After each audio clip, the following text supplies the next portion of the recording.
This is FPV of RC, and today we will...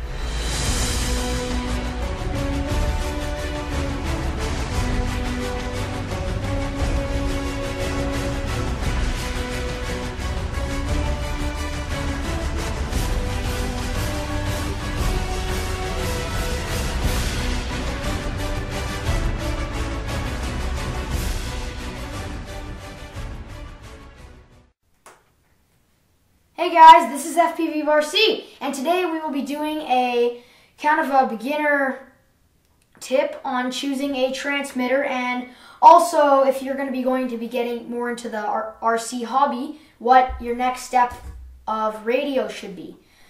So the first radio you're most likely going to be getting, or the first two, would either be a DSM-2 radio, which is a small radio kind of like this. And this is basically just 4 channels. You can get 3-channel or 4-channel, and then it just turns on like that. And you can actually switch from mode 1 to 2 right there. And then the next would be DX4E. This came with the Super Cub LP from Hobby Zone and high-low rate switch. And then you got your ACT. This is actually almost a 4-channel radio because the ACT switch adds another channel, and you got your bind and trainer switch, and then basically just 4 controls. And then you actually have servo reversing, mixing, elevon mixing, and you can switch between mode 2 and mode 4. Now, next step up.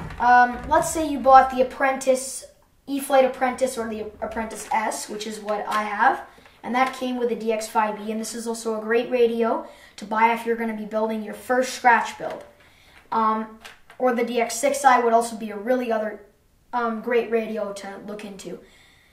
So basically you have servo reversing, mixing, elevon mixing, and then you have your 4 controls, high-low rate switch, trainer switch right there, and then you have your channel 5. That can be gear, flaps, all sorts of stuff you could add.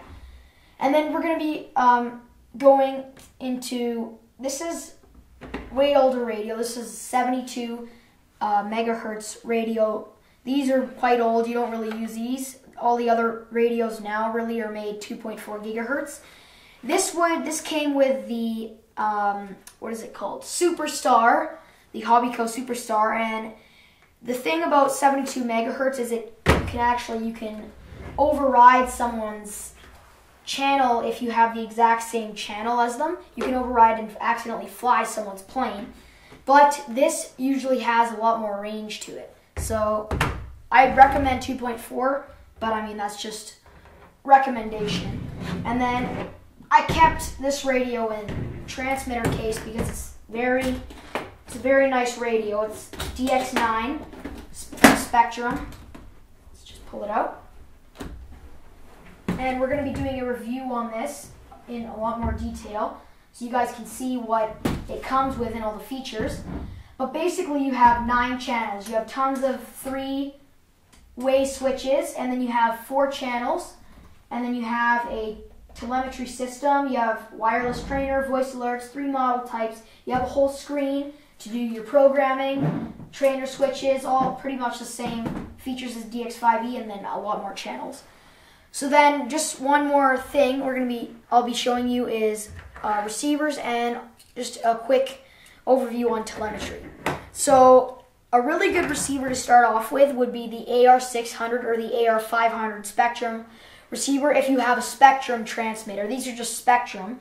Actually, this is futaba, the 72 megahertz, but this would be a good Spectrum receiver to have if you have a Spectrum transmitter, such as the DX4E or the DX5E. And then the AR8000, this is an 8-channel receiver. This is what I use with the DX9 because it's a lot easier to program. I mean, it's not that much easier, but it is easier, and it has a lot more channels. You have like 3 auxiliaries, gear, and then your 4 channels, and bind and data port. So this is, we're going to be going into more detail on this in another episode. This is a telemetry, the TM1000 telemetry module. And basically what this is it tells you, you put it on your plane, and it'll tell you what your plane's battery voltages or your plane's time of how long it's been flying for. And you have a you can also get an RPM sensor for your motor. This is a battery voltage detector, so you can see how much your voltage is at on your battery. This is a battery temperature detector. And then you just got all your bind plugs here those will come with your receiver or transmitter. Thank you guys for watching. See you guys next time on FPV of RC.